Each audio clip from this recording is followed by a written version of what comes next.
Au 10e chapitre du 16e au 17e verset. Alors Jésus dit à nouveau, en vérité, je vous le dis, moi, je suis la porte des brebis. Tous ceux qui sont venus à moi sont des voleurs et des brigands, mais les brebis ne les ont pas écoutés. Moi, je suis la porte. Si quelqu'un entre par moi, il sera sauvé. Il entrera et il sortira, et trouvera un pâturage.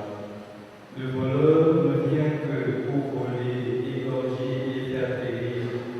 Moi, je suis venu pour donner la vie et qu'on l'ait surabondante. Moi, je suis le bon pasteur, et pose sa vie pour ses brebis. Le mercenaire, qui n'est pas le pasteur et à qui n'appartient pas les brebis, voit-il venir le loup, il laisse les brebis et s'enfuit, et les loups s'en emparent et les dispersent.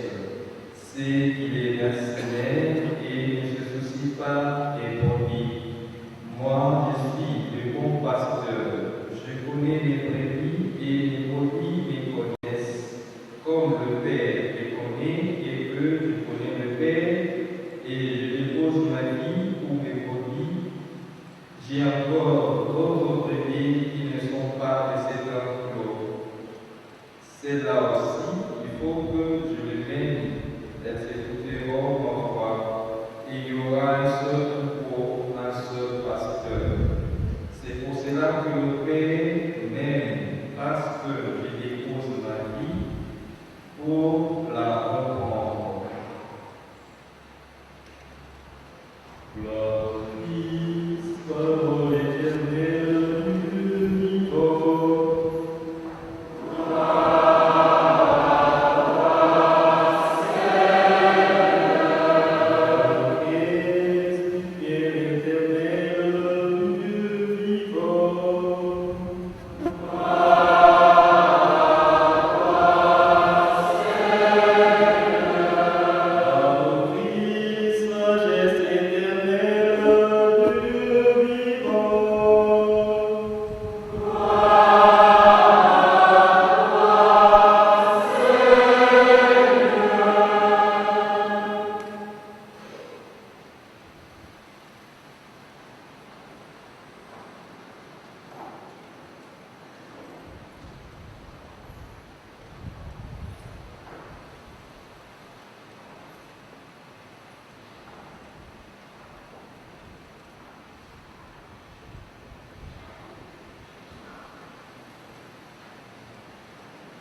éminence, excellence,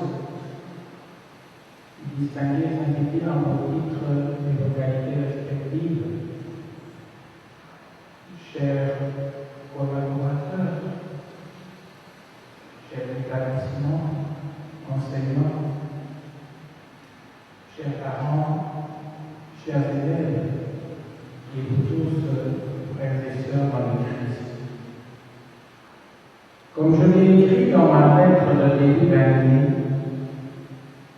l'an dernier, nous nous sommes posé la question: pourquoi es-tu venu?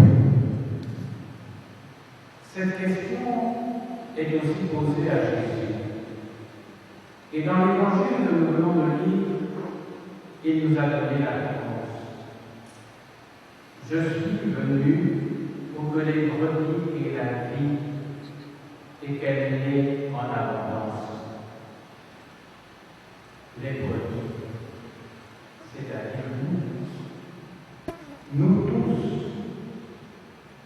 Quand Jésus se présente comme le bon pasteur, il est clair que nous sommes les brebis qu'il devrait faire. Mais la vie, qu'est-ce que la vie? La vie, c'est bien entendu la vie du corps. Et nous ne devons pas la négliger. En général, on ne la néglige pas. Mais pas toujours. Les excès de boissons, de nourriture, l'usage du tabac ou de la drogue, des imprudences peuvent porter atteinte à cette vie du corps. Mais cette vie du corps, nous l'avons en commun avec les animaux. D'autres vies nous distinguent d'eux. Pour cela, nous devons en prendre soin davantage. C'est surtout pour ces vies-là que le Fils de Dieu est venu parmi nous. Il y a d'abord la vie de l'esprit et les qualités que nous y trouvons: l'intelligence, la sagesse, la force d'âme, le courage. Jésus est venu nous donner cette vie-là en abondance. Il y a ensuite, et surtout, la vie du cœur, siège de l'amour. Jésus nous a aimés. Jésus nous aime. Et il est venu nous donner son amour, l'infuser dans nos cœurs pour que nous le fassions croire.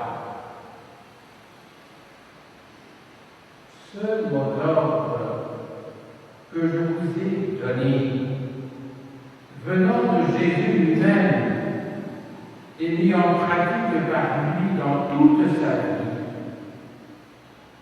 comment allons-nous la vivre? La première lecture, tirée du prophète Ézéchiel, nous donne symboliquement une réponse.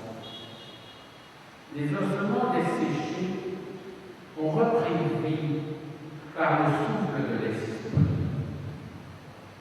L'Esprit Saint, qui est Seigneur et qui nous donne la vie.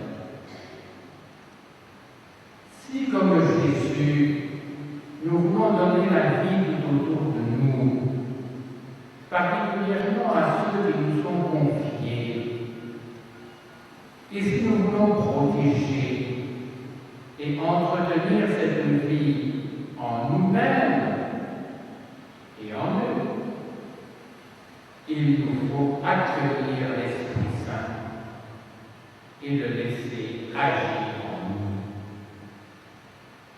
C'est ce que nous allons lui demander dans cette Eucharistie. L'Esprit Saint est un, est unique. C'est ce que nous enseigne la deuxième lecture tirée de la première lettre de Saint Paul aux Corinthiens. Il est unique, mais son action est multiforme. C'est lui qui permet aux parents de mettre au monde et d'élever leurs enfants. C'est lui qui permet aux enseignants et éducateurs de les instruire et les éduquer.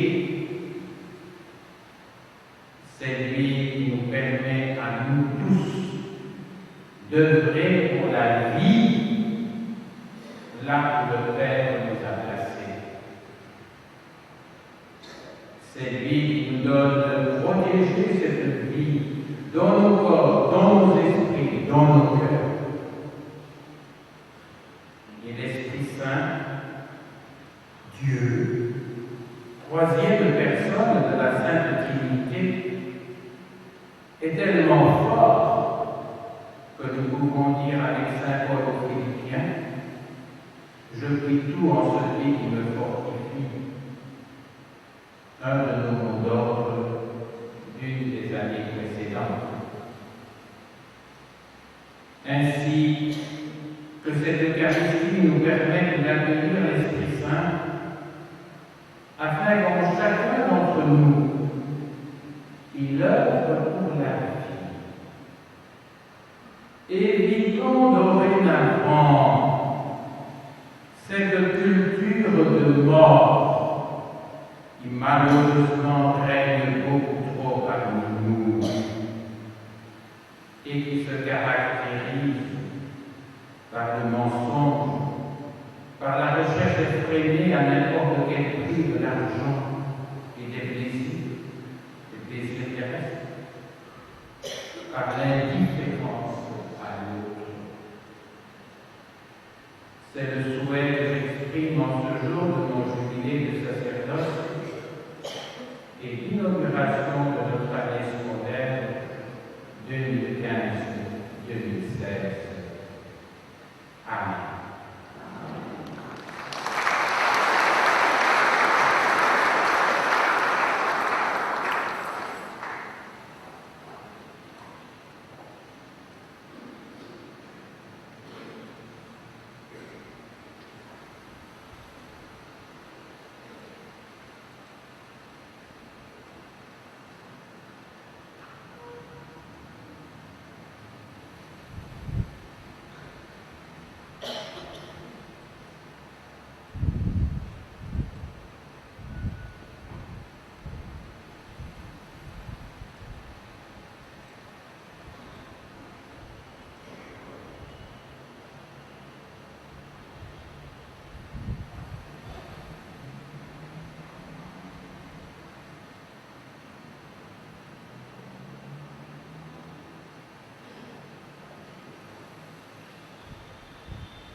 Frères et sœurs, rassemblés pour la prière commune, supplions le Seigneur très grand pour nous-mêmes et pour tous les hommes.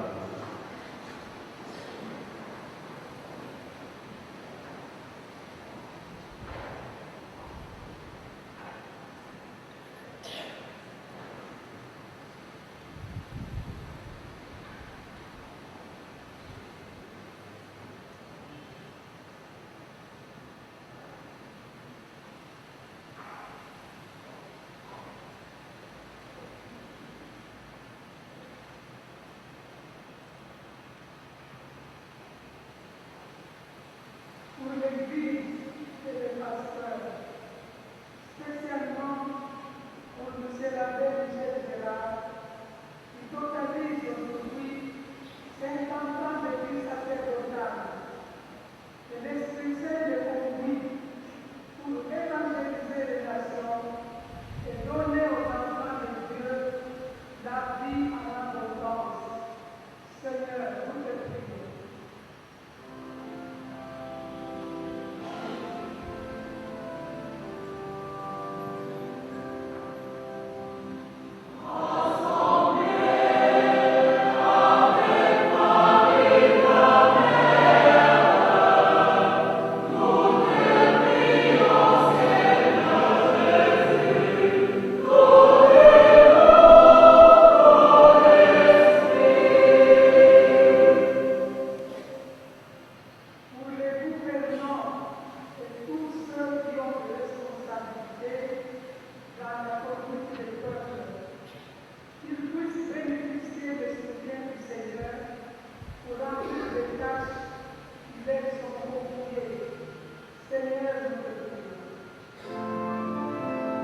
Ils obtiennent du Seigneur le réconfort.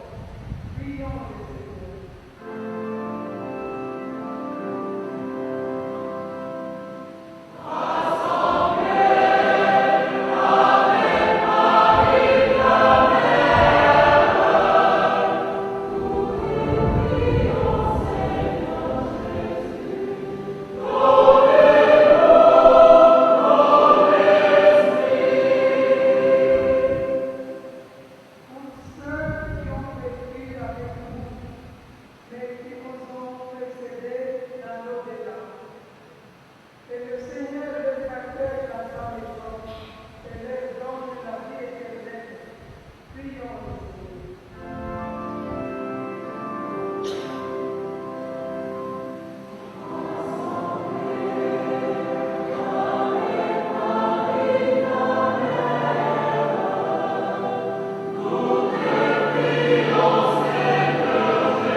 Progresse jusqu'à l'éternité par Jésus le Christ, notre Seigneur.